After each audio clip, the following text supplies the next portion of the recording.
everybody, welcome to Crack-A-Pack Tuesday on the Mana League. I'm John, as always, and Modern Masters is behind us now, and we're going back to Dragons of Tarkir. It's been around for a while, and it's going to be around for a little while longer. This feels like a long set. I feel like Magic Origins should be here, but let's keep cracking these packs and see what we would take. Pack 1, pick 1.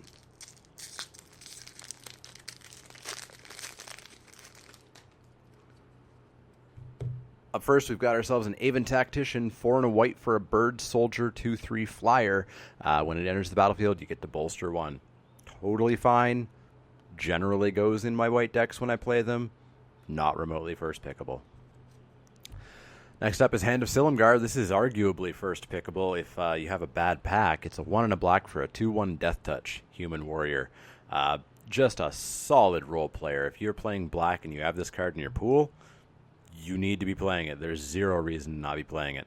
I don't want to first pick this. If I do, it means it's a very sad pack, but it would be the pick if that were the case.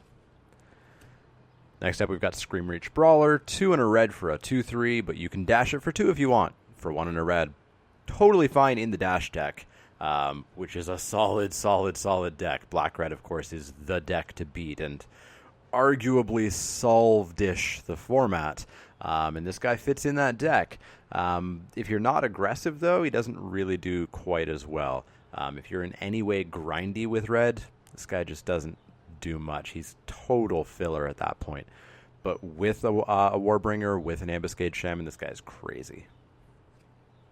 As crazy as a basically vanilla 2/3 can be anyways. Next up, we have Sandstep Scavenger. He's 4 and a green for a 2/2. When he enters the battlefield, you bolster 2. Don't like this guy. 5 is way too expensive for this guy. If he makes himself a 4/4, it's just not worth it for 5. 5 mana 4/4 that is then a vanilla is just garbage. If he puts the counters on something else, cool, but still just not a fan of this card. It feels way too pricey. I don't try to play this ever, really. Next up, we've got Negate. It's 1 and a blue for an instant counter target non-creature spell. Not a card you first pick. Not a card you really main deck in draft anyways. In sealed, maybe. But in draft, you know, the name of the game is creatures. Countering non-creature spells isn't going to do you too much. Keep it in the sideboard until you see a really juicy target for it.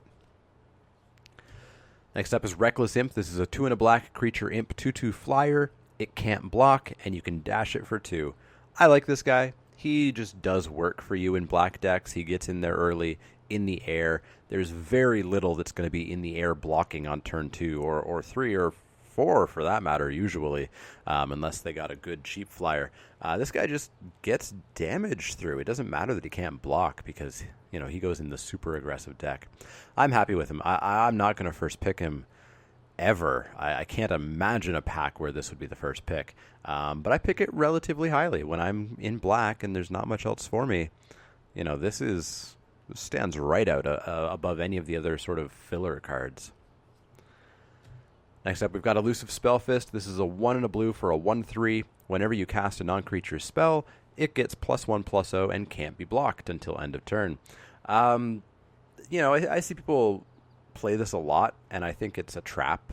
You can't really go off with this guy. You don't have enough non-creature spells in your average draft deck to be activating this guy all that regularly. And even if you do, you're getting in for 2, 3 or 4 times in an entire game, and that's not going to do it. You don't want to be wasting a creature slot on this guy. I just don't like him. I just don't like him. I'm not going to pick him. I'm not going to play him. Next up, we've got ourselves Artful Maneuver. This is a 1 and a white instant. Target creature gets +2/+2 until end of turn, and you can rebound, so you can do it again the next turn. Totally solid combat trick. Just totally solid.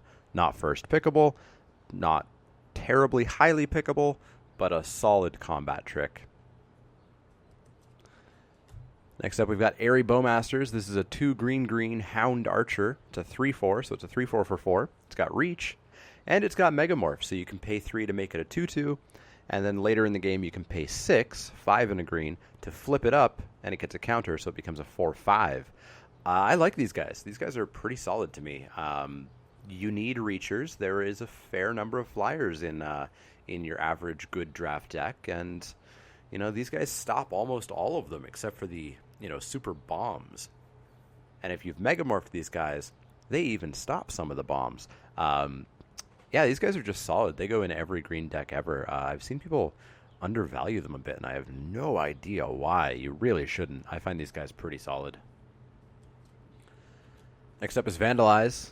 This is the complete opposite. This is a 4 and a red for a sorcery. Choose one or both. Destroy target artifact, destroy target land. There are no lands that you should be worried about destroying in this format. There aren't really any artifacts you should be worried about destroying in this format, especially for 5 mana and at sorcery speed. This is just stone unplayable, not even out of the sideboard. Next up, we've got Virulent Plague. This is a 2 and a black enchantment. Creature tokens get -2/-2. I had said this is completely unplayable. I had said this feels like a potential answer for Eldrazi's spawn in Battle for Zendikar Standard in several months from now. That was until I went up against a Skywise Teachings deck, and they were just generating tons of 2/2 flying Djinn monks, and this was a pretty solid card. However, that's an extraordinarily narrow case. You're not going to see that very often. This is not a card that you pick on purpose, ever.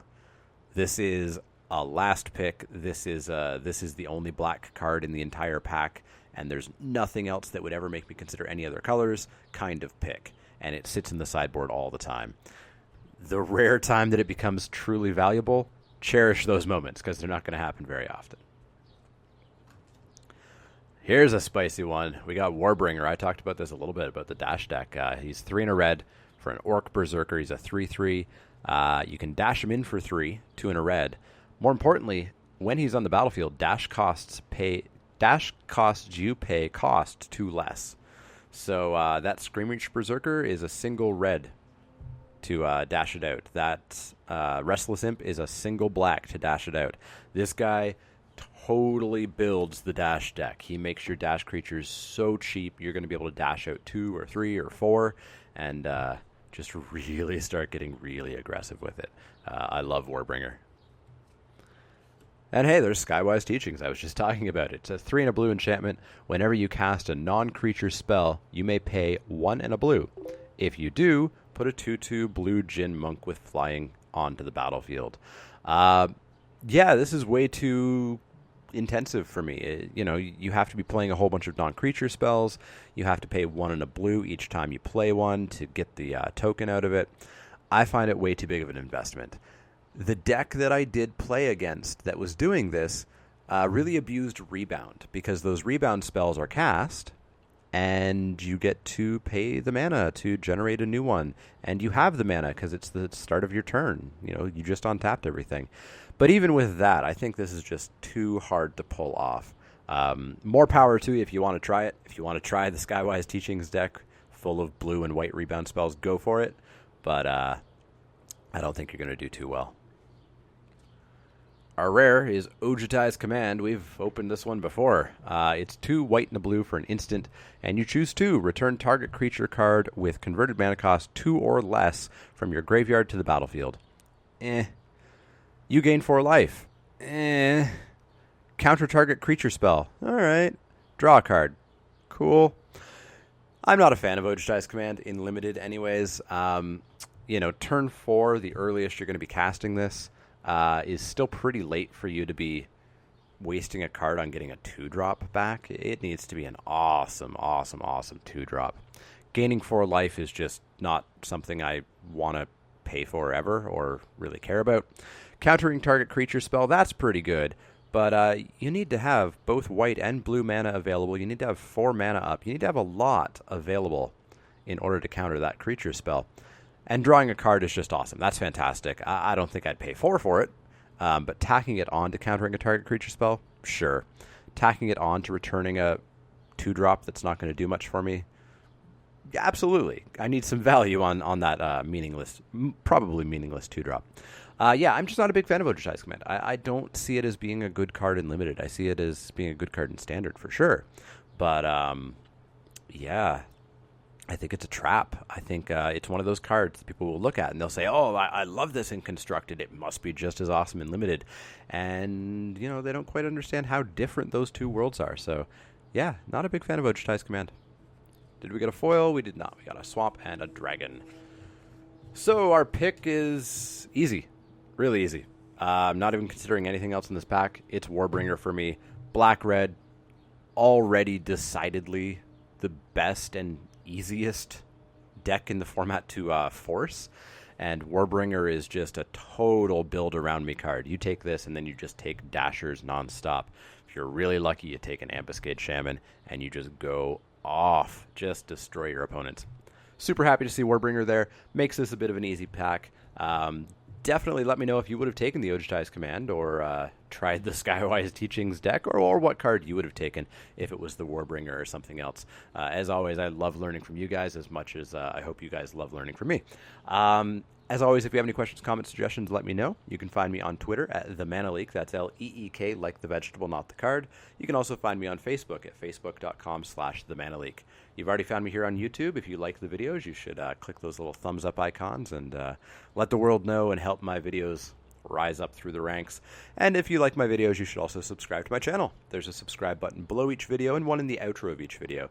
That'll keep you up to date on all the latest Crack-A-Pack Tuesdays, Wacky Wednesdays, Spiky Saturdays, and any other special videos that pop up here or there.